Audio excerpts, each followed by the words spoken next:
Hello to all the people who is watching this video. My name is Harsh Patel, and in this video, I will be explaining how to work with popular Python libraries such as TensorFlow, Keras, etc. In order to do that, we're going to be working on a database that we can access through this Keras library. It is called FashionMnist. There's another similar database named as MNIST, which basically has 60,000 images, 28 by 28 pixels, based on handwritten numbers from 0 to 9. Quite similarly, in this database FashionMnist, we have same number of images for the training data set, which is 60,000 and 10,000 for the testing. These are also 28 by 28 pixel images, but instead of handwritten numbers, we have 10 handwritten fashion items. The actual image of 10 handwritten fashion items, for example, t-shirt, trousers, etc. Now, just for the understanding purposes, I'm going to paste all the labels right here in the code.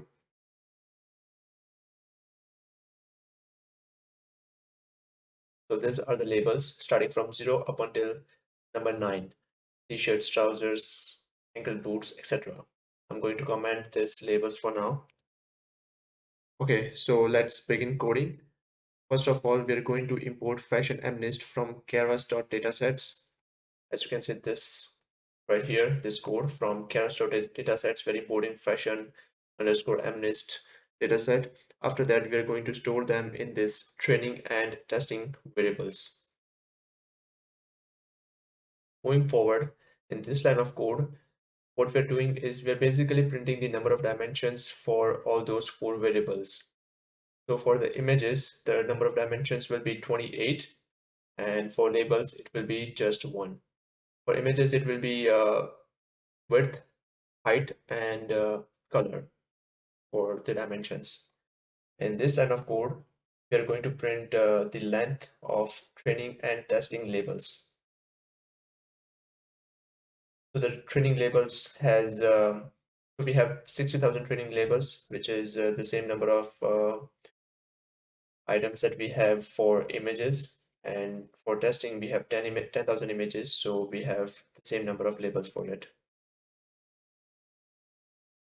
Moving forward, in this line, I'm printing the digital content of fifth image in the training data set. So basically, it contains an array of different values starting from 0 up until the maximum value which we have is 255. Later on, what we're going to do is we're going to divide this whole data set by 255.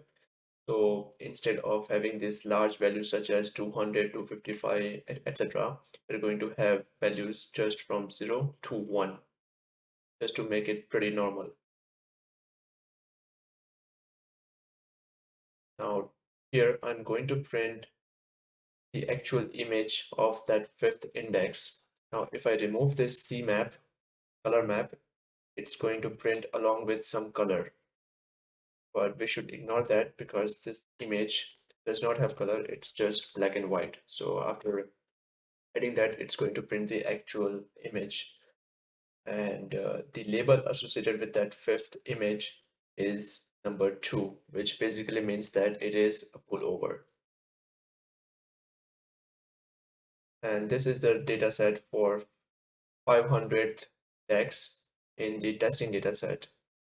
And if I print the image for that number 500 index, this is also a pullover, which we can determine by printing the label which is associated with that index. Moving forward, in this line of code, we are importing models from Keras, and we're importing layers from TensorFlow.keras. Because what we are trying to do is we are trying to build our own model, and I named my model as my network. In this line of code, I'm reshaping the training and testing data sets. So what reshaping basically means that we're just trying to rearrange the rows and columns to match a target shape. We can compare reshaping of a tensor with transposition of a matrix, just for understanding purposes. Now moving forward, in this line, as I mentioned earlier, we are normalizing the data sets. We are going to divide them by 255. So instead of having large numbers like 255, we are just going to have numbers from 0 to 9. Now here I'm adding three layers, two hidden layers, and two hidden layers, both having activation as a ReLU function. First layer has 512 neurons, while the second one has 128, and the third layer only has 10 neurons, and it's having softmax activation. We use softmax for the last layer, which means that it will generate an array of 10 probability scores. Adding them all will result into 1. Each of those 10 scores will be the probability factor that the current image belongs to one of those 10 digits. After that, we are compiling our model using the optimizer Adam, loss, sparse categorical cross entropy, and accuracy for the matrix. Later on, we are going to use different optimizer and loss function, but for this example, we're going to use this model, and in the next line, we are trying to find the patterns using this fit command, and we're using the datasets for training, and the number of epochs we have for this example is 10. The final accuracy that we got was 87%, and this was the loss value. Comparing them with the values that we got for unseen data, which is 86% for the accuracy and 0.36 loss value. So if you compare the accuracy, it's slightly less, and the loss score is slightly more. Now I'm going to import the data set again, because we are going to do the whole process by a different method. So I imported the data set again. I imported TensorFlow as TF. I'm normalizing data set using this command. And this command is tf.keras.utils.normalize, and axis will be equals to 1. We are returning our model same as before, but this time I'm naming it my network 2, adding three layers. Two of them are hidden, having 512 and 128 neurons respectively. Both have the activation function as ReLU, and the third layer has 10 neurons, and the activation function is softmax.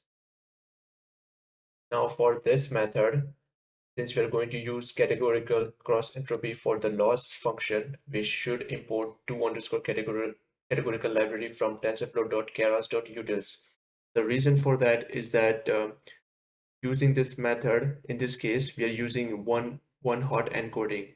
This is widely used format for categorical data, also known as categorical encoding. So after that code, I'm just compiling my I'm just compiling my model using the optimizer RMS prop and categorical cross entropy as loss, and the matrix is going to be accuracy.